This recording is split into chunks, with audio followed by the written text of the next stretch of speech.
Jade is brittle. Myth. You can tell if jade is real by wrapping hair around it and lighting it on fire. No. You can get imperial jade for $1,000. If the jade comes from China, it's real. Jadeite isn't jade. All of these things are wrong. Welcome to the internet.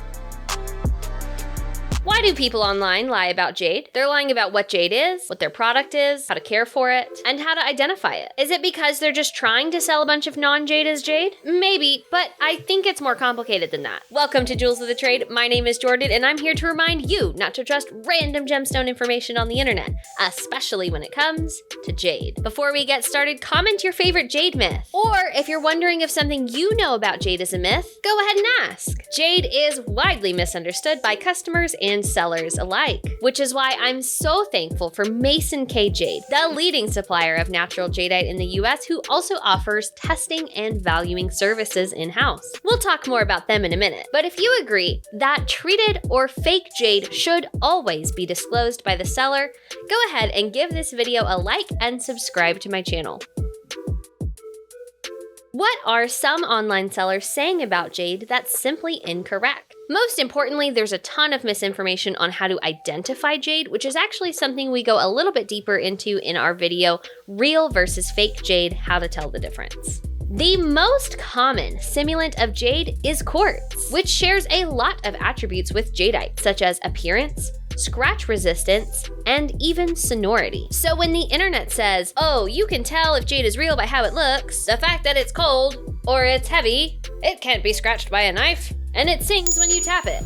That's not necessarily true. All those things are true of jade. And while these factors can be indicators of jade, they're also true of quartz. And distinguishing quartz and jadeite is super important because of a difference in value, durability, value, longevity, value, rarity in history, and value. The second most common simulant of natural jade is treated jade, which includes B jade, C jade, and B plus C jade.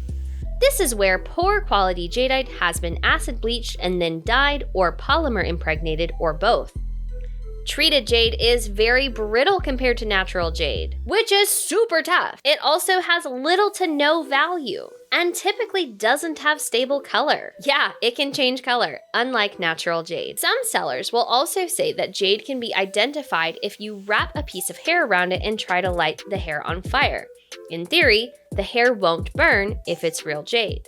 After getting a few comments about this on my YouTube channel, I did some digging, and the science says that actually if you wrap your hair around any crystalline material, whether it be natural or treated jade, quartz, serpentine, you name it, that it actually won't burn the hair. If this is true, this means that this method could be used to distinguish gemstones from glass, but not jade from other gemstones.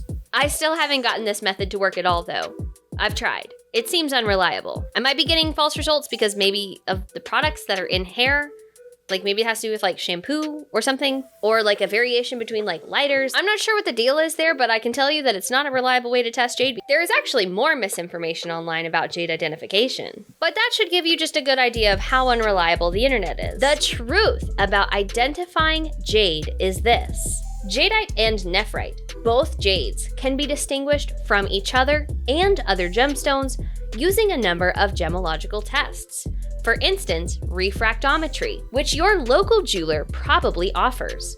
However, natural and treated jadeite both read as jadeite on a refractometer and can look indistinguishable. The reliable way to test jade to see if it is natural or polymer impregnated is with advanced gemological testing, such as infrared spectroscopy. This is likely not a service your local jeweler offers. The equipment is really expensive, but your local jeweler can help you find someone who does offer it, such as Mason K Jade in Colorado. What else are online sellers lying about when it comes to jade? Some sellers say that jade is brittle. Nephrite and jadeite are two of the toughest gemstones in the world. However, treated jadeite, such as B jade, breaks very easily. So if a seller says that jade is brittle, it's probably because they are selling B jade or maybe even quartz. Some sellers will call any green jadeite imperial jade. No, imperial refers only to the highest quality of jadeite. If a seller is calling common jade or treated jade imperial, they're probably trying to sell it for more than it's worth. Sellers should never use the term imperial to refer to treated jade.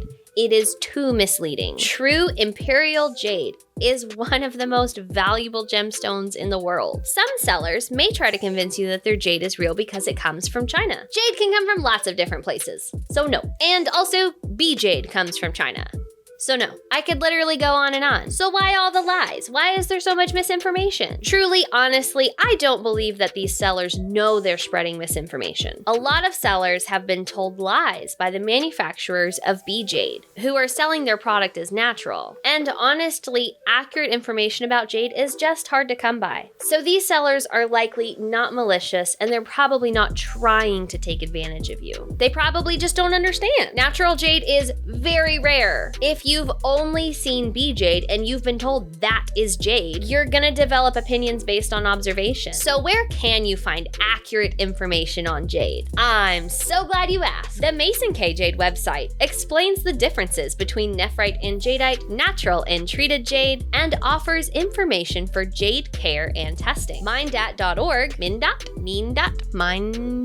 Mindat is a reliable resource for the chemistry and mining of jade, and all of the different names for jades and non-jades. Wondering about nephrite? Check out my friends at Jade West over at jademine.com. Or you can reach out to Justin Barrett at Justin Jade or Shane Zach at Freshwater Jade. I'm gonna include a link to their Instagrams and websites in the description. Lotus Gemology in Thailand provides great information on jade, and even recently published a book called Jade, a Gemologist's Guide, which features the world's leading experts on jadeite and nephrite. Shameless plug, Jeff Mason from Mason K Jade is featured in that book. The Gemological Institute of America, or GIA's, online publication, Gems in Gemology, is also a great resource for understanding the scientific research behind identifying and categorizing jade. If you like this video and leave me a comment, maybe our channel can reach more viewers and we can help better educate online jewelry sellers about jade. Jade is the easiest stone in the world to sell because you never have to lie about it. There is literally no downside to jade. It's actually better than sellers make it sound. So let's help retailers, online and in-store,